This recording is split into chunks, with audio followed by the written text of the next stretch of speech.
kami hampir sampai pada kesimpulan bahwa masif, sistematik, dan terstruktur itu benar-benar terjadi dengan kualitas kadar pelanggarannya yang jauh lebih dahsyat ketimbang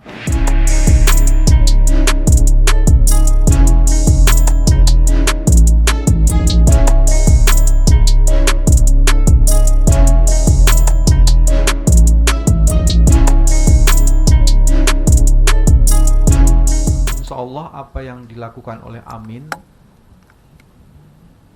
akan bekerja sama nantinya dengan seluruh civil society yang juga mempunyai concerns yang sama.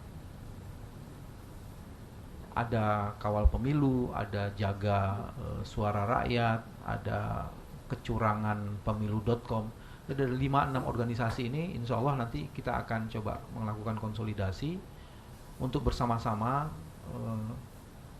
melihat dan mendalami berbagai kecurangan yang terus terjadi ini. Itu bagian pertama yang penting. Bagian yang kedua, semua persoalan ini sebagian besarnya memang ada proses di mana manajemen kepemiluan tidak dilakukan secara baik. Berkali-kali saya dengar Mas Ari mengatakan bahwa kami meminta dilakukan audit terhadap IT.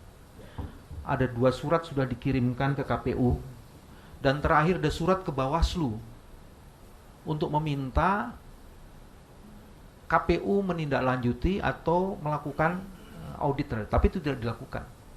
Sehingga kemudian kita mendapatkan hari ini masalah-masalah yang berkaitan dengan sistem IT KPU yang tiba-tiba shutdown dan informasi-informasinya yang sebagiannya tidak bisa diakses.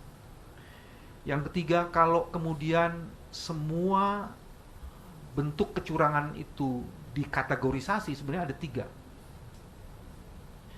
1, seluruh kecurangan yang berkaitan dengan angka, dengan elektoral. Tadi dijelaskan, Mas Amin menjelaskan, sebagiannya Mas Ari menjelaskan. Ada yang berupa kekhilafan, ada yang berupa kesengajaan. Itu semuanya angka. Sebagai contoh, saya kebetulan untuk luar negeri, saya masuk di Malaysia, saya masuk di Kinabalu, dan di situ ada angka yang fantastis, Mas. Saya masih ingat tuh, nomor 1 kalau tidak salah cuma dapat 22, nomor 2 dapat 77, nomor 3 dapat 36. Itu di C1, tapi di C hasilnya nomor 1 alhamdulillah 22, nomor 2 8.077, dan nomor 3 80.032. 80.000, Mas. Jadi kebayang itu, angka itu fantastis sekali. Tapi yang menarik, begitu angka itu dikeluarkan, KPU buru-buru kemudian melakukan revisi.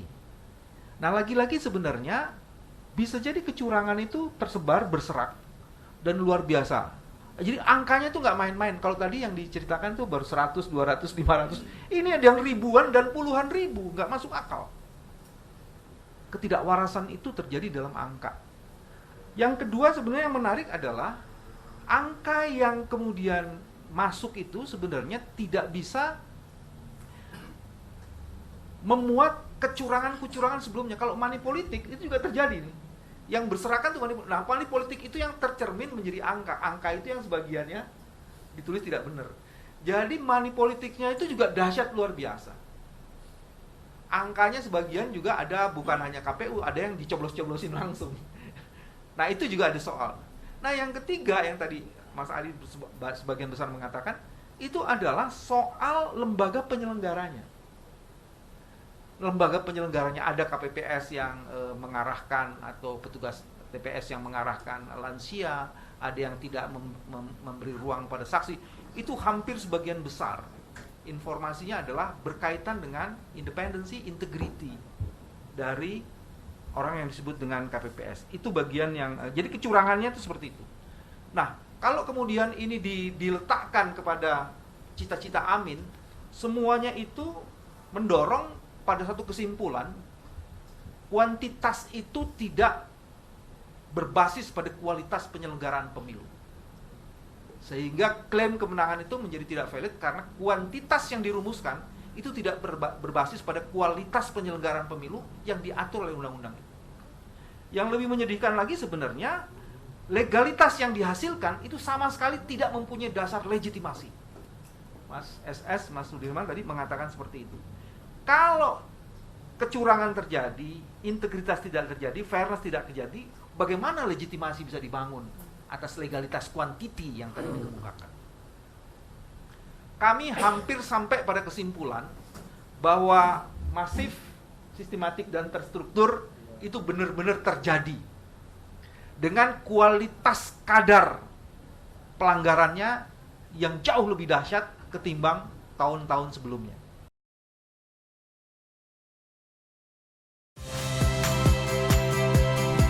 Saya Liviana Cerlisa. Saksikan program-program Kompas TV di siaran digital, pay TV, dan media streaming lainnya. Kompas TV, independen, terpercaya.